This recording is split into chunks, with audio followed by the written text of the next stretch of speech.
Mara Solano tenía 32 años, 2 hijos, una barriga de 6 meses y una maleta con ruedita rota que arrastraba por el asfalto caliente de Barranquilla, como si la fricción fuera lo único que todavía la conectaba al suelo. 3 semanas antes, su marido había muerto. No de forma dramática, no de forma heroica. Diego había muerto sentado en una silla de plástico blanca, en el patio trasero de su propia casa, con una cerveza en la mano y el corazón que simplemente decidió parar. 41 años, sin aviso, sin despedida. El médico dijo que fue rápido, que él no sufrió. Mara sostuvo esa información durante días como si fuera una moneda que no sabía si debía guardar o tirar. Los hijos tenían 5 y 7 años, Valentina y Tomás. Ella los llamaba Val y Tom, y ellos la llamaban mamá con esa naturalidad que los niños tienen de decir la palabra más pesada del mundo, como si fuera la cosa más simple. La casa donde vivían era alquilada. El dueño, un señor llamado Efraín que vivía en Bogotá y administraba todo por teléfono, le dio 30 días. No fue cruel. Dijo que necesitaba reformar el inmueble, que tenía un sobrino que quería mudarse, que entendía su situación pero que negocio era negocio, y que si ella necesitaba alguna indicación de otro lugar para alquilar, él podría preguntarle a una prima suya que trabajaba en una inmobiliaria. Mara agradeció. Colgó el teléfono. Se quedó mirando la pared de la cocina por un tiempo que no supo medir. Entonces empezó a empacar las cajas. La familia de Diego era de Medellín, gente buena pero distante. Y después del funeral, fueron regresando uno a uno a sus propias vidas con abrazos apretados y promesas de llamar. La familia de Mara era aún más pequeña. Su madre había muerto años atrás. A su padre ella nunca lo conoció de verdad.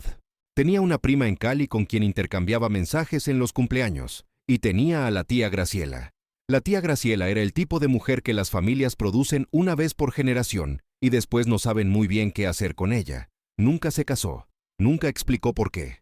Había vivido por décadas en una casa flotante amarrada a un pequeño embarcadero en el río Magdalena, en una curva olvidada entre dos municipios que no quedaban en la ruta de nadie. Pescaba, cultivaba un pequeño jardín de hierbas en la cubierta. Salía una vez por semana a la ciudad a comprar lo que no conseguía producir y regresaba como si el mundo allá afuera fuera una tienda que visitaba por obligación. Las personas de la familia hablaban de Graciela con esa mezcla específica de cariño y desconcierto que se reserva para las personas que eligieron una vida que la mayoría no comprende. La vieja del río, la que vive en el barco, la excéntrica. Mara había ido a visitar a la tía 2 veces cuando era niña. Guardaba en la memoria el olor a madera mojada y anís, la sensación del suelo moviéndose levemente bajo los pies, la luz dorada entrando por las ventanas pequeñas temprano en la mañana. Guardaba también la sensación de que había algo en ese lugar que el mundo seco y fijo no tenía. Una cualidad de silencio diferente. El tipo que no pesa. Graciela había muerto 6 meses antes que Diego, lo que Mara solo supo por mensaje de una prima lejana. Y en el caos del final del embarazo y del día a día con 2 niños, ella había enviado sus condolencias y se había prometido a sí misma que iría hasta allá en algún momento. Ese momento nunca llegó antes de que todo se derrumbara. El notario la encontró 3 semanas después del funeral de Diego. Una carta formal, dirigida con letra firme y sello de notario, informando que la señora Graciela Inés Fuentes había dejado en testamento a su sobrina, Mara Elena Solano, née Fuentes, la totalidad de sus bienes, incluyendo la embarcación de vivienda registrada bajo el nombre Magdalena Viva, anclada en el embarcadero municipal de San Lorenzo del Río, municipio de Mompox, departamento de Bolívar. Mara leyó la carta 3 veces en la mesa de la cocina vacía, con las cajas apiladas alrededor y los hijos durmiendo en el cuarto. Ella no sabía qué era Magdalena Viva. No sabía qué encontraría allá. No sabía si la casa flotante todavía existía de verdad, o si era una estructura podrida que se hundiría en la primera semana. Lo que sí sabía era que tenía una maleta con ruedita rota, 2 hijos, una barriga de 6 meses, 320,000 pesos colombianos en una cuenta bancaria y ninguna otra opción que tuviera sentido. Compró 3 pasajes de autobús. El viaje duró casi 8 horas. Val durmió la mayor parte del tiempo con la cabeza en el regazo de Mara.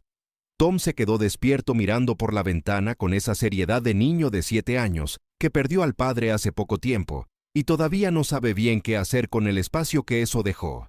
De vez en cuando preguntaba cosas, si el río era grande, si había caimanes, si la casa quedaba encima del agua de verdad. Mara respondía que sí a todo, incluso a las preguntas que ella no sabía responder. Era lo que la maternidad le había enseñado por encima de todo. A veces la certeza que le ofreces a un niño no necesita ser real para ser verdadera. El autobús llegó a Mompox al final de la tarde. La ciudad era antigua, colonial, con calles de piedra y fachadas coloridas que el tiempo estaba consumiendo con una elegancia particular. El río Magdalena corría ancho y oscuro del otro lado de las márgenes. Mara contrató un mototaxi que la llevó a ella y a los niños hasta San Lorenzo del Río, un pueblo a unos 15 kilómetros de distancia, en una carretera que empezó asfaltada y fue convirtiéndose en tierra por voluntad propia. El embarcadero de San Lorenzo era pequeño, una estructura de madera que avanzaba sobre el agua, con 3 barcos atracados a lo largo de los laterales, una canoa sin motor volteada sobre la margen y, al final del muelle, amarrada con 2 cuerdas gruesas a argollas de hierro oxidado. La Magdalena viva. Mara se quedó parada en la entrada del muelle mirando por un tiempo. El barco tenía unos 12 metros de largo. El casco era de madera, originalmente pintado de azul, ahora con la pintura descascarada en tiras largas que revelaban capas de colores anteriores debajo, un verde antiguo, un blanco aún más antiguo. La cabina quedaba sobre la cubierta, construida en madera oscura con techo de paja parcialmente renovado.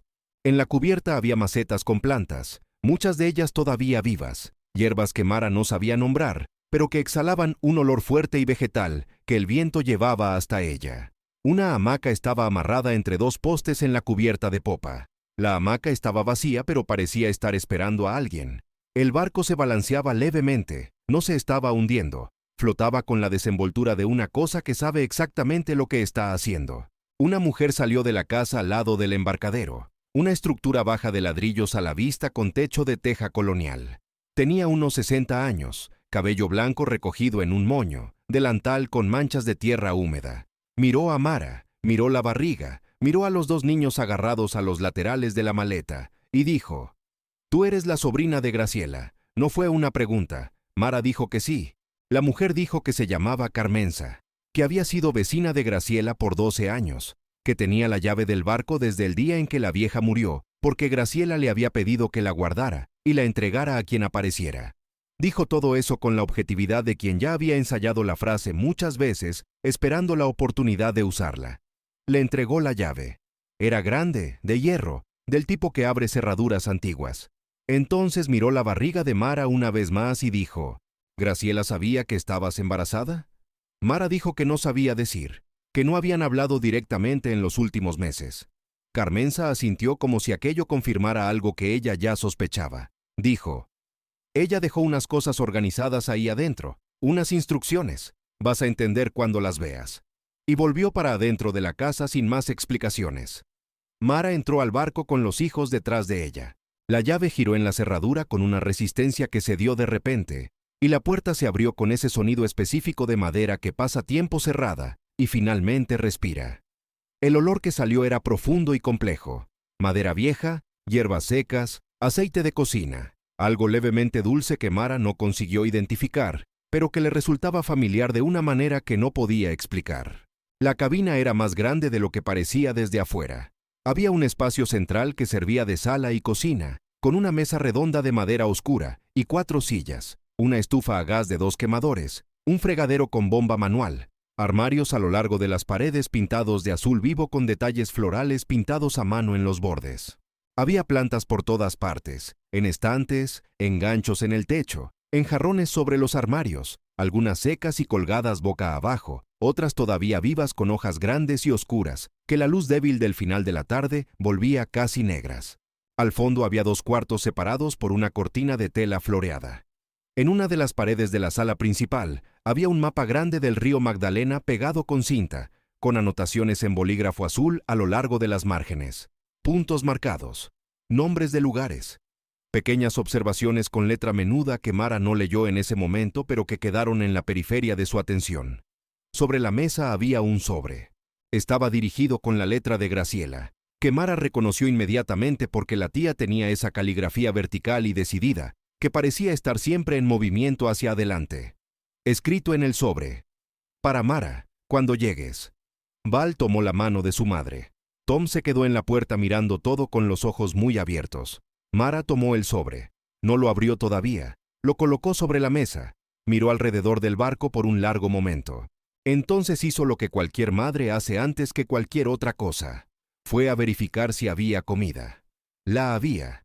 Los armarios estaban razonablemente abastecidos con arroz, frijoles, lentejas, harina de maíz, sal, azúcar, café, olla raspada, conservas de verduras. El tanque de gas estaba casi lleno. La bomba de agua funcionaba. El barco no se estaba hundiendo. Ella calentó arroz para ella y para los niños. Comieron en la mesa redonda de madera oscura con la luz del final de la tarde, entrando por las ventanas, mientras el río pasaba allá afuera con esa indiferencia lenta de los ríos grandes. Después de que los niños se durmieron, ella abrió el sobre.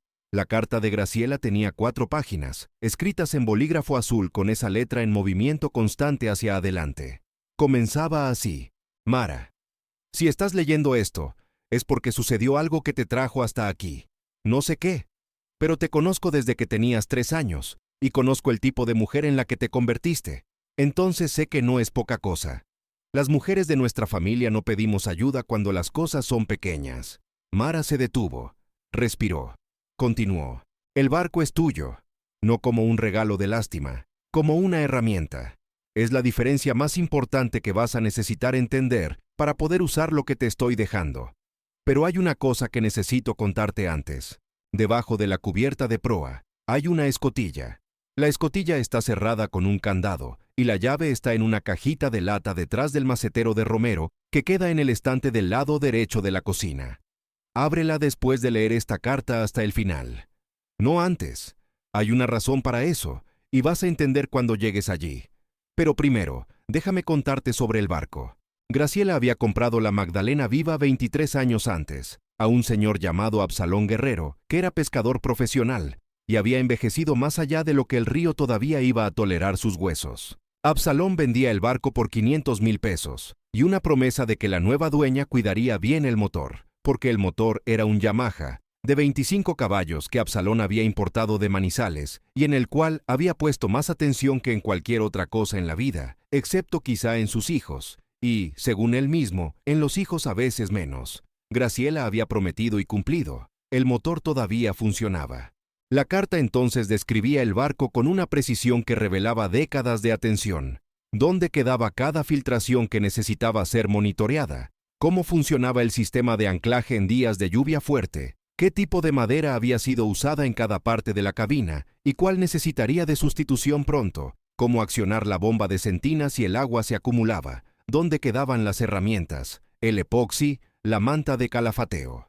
Graciela había pasado 23 años aprendiendo ese barco de adentro hacia afuera y estaba pasando ese conocimiento a Mara, con la misma seriedad con que se pasa una receta de familia que nadie puede perder. El río parece grande, pero tiene un tamaño justo para cada persona, decía la carta. Vas a aprender su tamaño poco a poco. No intentes entender todo de una vez. Entiende primero dónde estás. En la tercera página, Graciela hablaba de las personas. Carmenza, la vecina, sabía de todo lo que necesitaba ser sabido sobre San Lorenzo. Si Mara necesitaba cualquier cosa en los primeros días, era con ella con quien debía hablar. Había un hombre llamado Alirio que arreglaba motores de barco y vivía a 2 kilómetros río arriba en una casa de madera pintada de amarillo y que aceptaba pago en efectivo o en especie diferida, que era como él llamaba la promesa de pago futuro. Había una señora llamada Hortensia, que vendía comida caliente los martes y jueves en el mercado flotante que aparecía en el río cerca del muelle, y que había sido amiga de Graciela por 15 años, y que, decía la carta, te va a llenar de comida que no pediste, y va a hacer exactamente lo que necesitas, sin saber que lo necesitas. En la cuarta y última página, Graciela volvía a la escotilla. Cuando la abras, no vas a entender de inmediato lo que estás viendo. Pero voy a explicártelo aquí para que no te asustes. Cuando compré el barco de Absalón, él me dijo que había un área de almacenamiento debajo de la cubierta de proa que nunca había conseguido abrir porque el candado original se había oxidado. Me dio la llave junto con el barco, pero dijo que dudaba que todavía funcionara. La llave funcionó. La abrí, y lo que encontré se quedó conmigo por 23 años como una responsabilidad que no sabía muy bien qué hacer. Ahora es tu responsabilidad. Pero yo ya hice parte del trabajo. Cuida de los niños, cuida de ti, cuida del barco. El río cuida del resto. Con todo el amor que una vieja excéntrica que vive en un barco tiene para dar, que es más de lo que parece, Graciela. Mara se quedó sentada en la mesa por un tiempo después de terminar la carta. Afuera el río hacía ese ruido constante y suave de agua moviendo agua. Una rana cantó desde algún lugar entre las plantas de la cubierta. Otra respondió. Ella se levantó. Fue hasta el estante de la cocina. Encontró el macetero de romero en el lado derecho, una planta robusta y perfumada que estaba viva como si alguien la hubiera regado recientemente, y detrás de ella, apoyada contra la pared, una cajita de lata con tapa que encajaba con un sonido limpio cuando se presionaba. Dentro de la cajita había una llave pequeña, oxidada pero intacta. Mara tomó la linterna que había encontrado en un cajón durante la búsqueda de comida. Salió a la cubierta. La noche estaba caliente y llena de sonidos. El cielo sobre el río estaba abierto y estrellado de una manera que la ciudad nunca permitía ver. Se quedó un momento parada mirando hacia arriba antes de continuar. La escotilla de proa quedaba en la cubierta delantera, una tapa de madera reforzada con bisagras de metal. Había un candado nuevo, no oxidado, que Graciela claramente había cambiado en algún momento. La llave entró suave. Ella abrió la escotilla. El espacio debajo era un compartimento de almacenamiento con quizá 1,5 metros de altura, iluminado por la linterna. Tenía olor a madera seca y un leve aroma a papel viejo, diferente del sótano inundado que la carta había descrito. Este espacio estaba seco, limpio, claramente ventilado y cuidado, y estaba lleno. A lo largo de las paredes laterales del compartimento, organizadas en estantes de madera que Graciela había instalado, había cajas de cartón reforzado con plástico, numeradas con marcador permanente. 23 cajas en total, una para cada año que Graciela había vivido en el barco. En el centro del compartimento, sobre una pequeña mesa de madera que parecía haber sido construida específicamente para ese espacio, había un cuaderno de tapa dura y una lámpara a pilas. Mara bajó por la escotilla con cuidado, protegiendo la barriga. Se quedó de pie en el centro del compartimento y miró alrededor. Abrió el cuaderno. Era el registro de Graciela. 23 años de entradas. Cada entrada tenía fecha, condiciones del río, lo que había pescado o cultivado, lo que había comprado o vendido, lo que había arreglado en el barco. Y en cada entrada había un número anotado en la esquina superior derecha de la página. Mara hojeó hasta el principio. El primer año, 1999. El número en la esquina, 500,000 pesos. El segundo año, 800,000 pesos. Fue hasta la última entrada, 2023. Un número que la hizo sentarse en el suelo del compartimento, porque las piernas simplemente dejaron de funcionar correctamente por algunos segundos. Pasó la noche abriendo cajas. Graciela había sido metódica de una manera que Mara nunca había asociado con la tía excéntrica del barco. Cada caja contenía lo que se había acumulado en ese año específico. Billetes doblados con elásticos, sobres con recibos de operaciones que Graciela había hecho a lo largo del río, pequeños objetos de valor que ella había adquirido a lo largo de los años, oro artesanal comprado a mineros, piezas de cerámica indígena que una galería en Bogotá había intentado comprarle 3 veces sin éxito, porque ella había rechazado las 3 veces, libretas de aplicaciones financieras antiguas, documentos de inmuebles. Documentos de inmuebles. Mara abrió el sobre que contenía esos documentos en la caja del año 2008 y se quedó leyendo por 1 hora. Graciela había comprado, a lo largo de 23 años de economía metódica e invisible, 2 terrenos a la orilla del río. Uno en San Lorenzo, el mismo terreno donde estaba construido el embarcadero. Otro a 16 kilómetros río abajo, en una curva que según las notas de Graciela, tenía acceso por carretera y vista directa al río, y unos mangos que darían para alimentar a un país pequeño en la época adecuada. Los 2 terrenos estaban registrados en notaría, pagados íntegramente, sin deudas. En el fondo de la caja del año 2023, la última caja, había un sobre separado de los otros, escrito en el frente, para Mara leer después de las cajas. Ella lo abrió. Era una carta más corta que la primera. 3 párrafos. Mara. Si llegaste hasta aquí, ya sabes la mayor parte, pero déjame completar. Todo lo que está en estas cajas es tuyo, legalmente transferido por el testamento. El abogado en Mompox tiene los documentos. Su nombre es Dr. Celestino Parra, y ya está esperando que te pongas en contacto.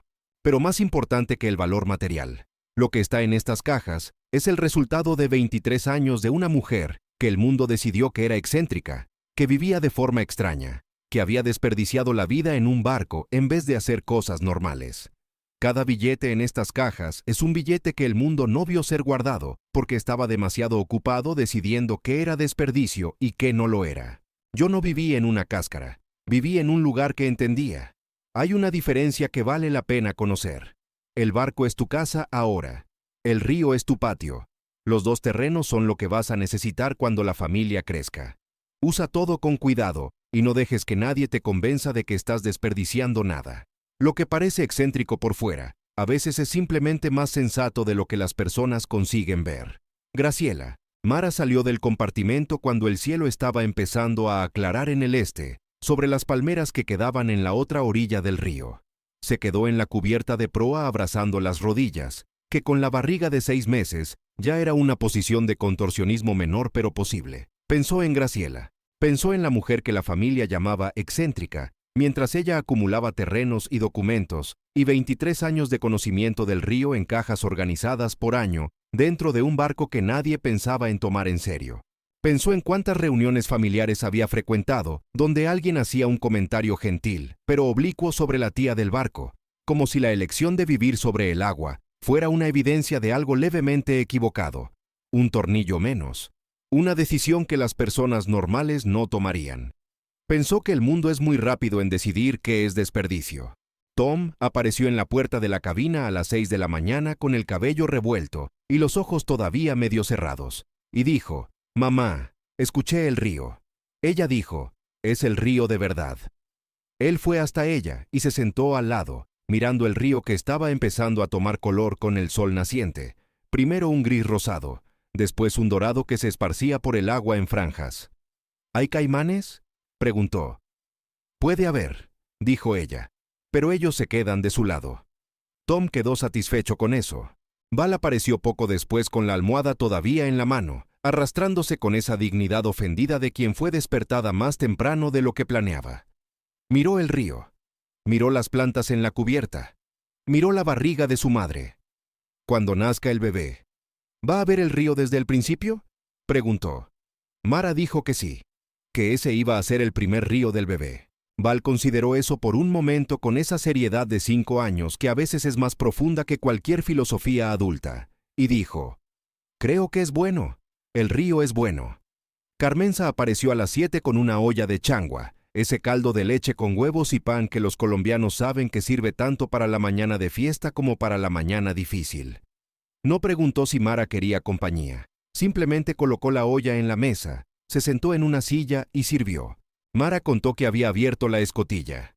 Carmenza asintió como quien ya lo sabía. «Graciela fue así toda la vida», dijo ella, silenciosa con las cosas importantes, ruidosa con las cosas que no importaban. Tenía una opinión sobre todo, pero guardaba las decisiones para ella. Mara preguntó si Carmenza sabía qué había en el compartimento. Carmenza dijo que sabía de parte, que Graciela había mencionado los terrenos una vez, años atrás, en una tarde en que estaban sentadas en la cubierta tomando tinto. Dijo que había comprado una tierra río abajo que un día iba a ser útil para alguien. No dijo para quién. Carmenza había aprendido a no hacer preguntas que Graciela no quería responder. «¿Cómo sabía que tenía la llave y que iba a entregármela?», preguntó Mara. Carmenza se encogió de hombros. Me dio la llave y dijo que si algún pariente suyo aparecía, la llave era para ese pariente. Si no aparecía nadie en 2 años, yo podía usar el barco como quisiera. Dijo eso como si fuera la cosa más simple del mundo. «¿Y si yo no hubiera venido?». Carmenza la miró con una expresión tranquila. «Pero viniste». En las semanas siguientes, Mara aprendió el barco. Ella aprendió por la metodología de las manos, tocando, probando, equivocándose, arreglando. Alirio, el mecánico de motores que vivía en la casa amarilla río arriba, pasó una mañana entera con ella en la cubierta de popa demostrándole cómo funcionaba el Yamaha, cómo chequear el aceite, cómo identificar por el sonido cuando el motor estaba trabajando demasiado, cómo hacer el mantenimiento básico que lo mantenía vivo. Era un hombre de pocas palabras, pero mucha paciencia con quien estaba aprendiendo. Y al final de la mañana dijo que ella había aprendido más rápido que la mayoría de los hombres que él había enseñado, lo que Mara recibió como un elogio, incluso reconociendo que había un poco de condescendencia implícita. Carmenza le enseñó sobre las hierbas de Graciela, cuáles eran medicinales, cuáles eran culinarias, cómo cuidar de cada una en el clima del río, cuáles necesitaban más sombra, cuáles necesitaban sol directo, cómo cosechar sin matar la planta, cómo secar y guardar. Había albahaca, romero, toronjil, menta, boldo, malva, ruda y una planta con hojas moradas que Carmenza llamaba cidrón del río y que según ella Graciela usaba para hacer un té que curaba cualquier tristeza que no fuera demasiado grande. Hortensia apareció el primer martes con una olla de sancocho de gallina tan grande que apenas cabía en la mesa redonda, y de hecho no hizo preguntas y no aceptó pago, y dijo solamente que los niños necesitaban comer caldo de gallina, que era lo más medicinal que tenía el mundo, y que las embarazadas también necesitaban, y que ella vendría el jueves también, y que no valía la pena discutir. Mara no discutió.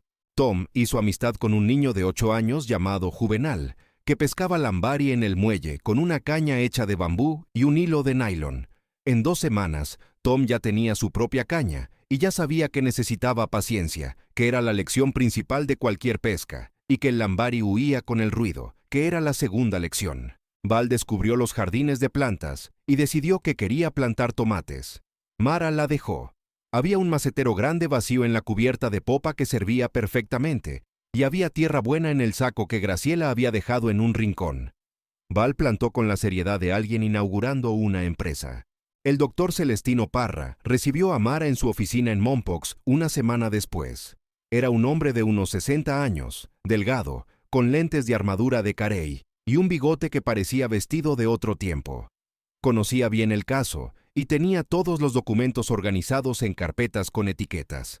Explicó cada transferencia, cada registro, cada título de propiedad con una claridad que indicaba que había ensayado esa explicación esperando por ella.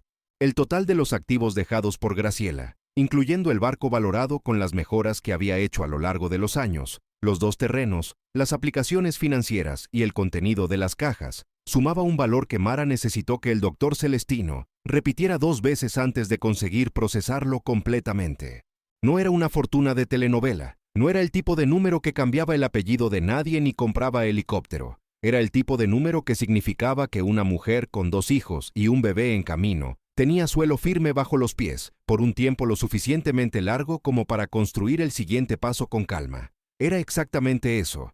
El doctor Celestino dijo, al final de la reunión, mientras organizaba los documentos de vuelta en las carpetas.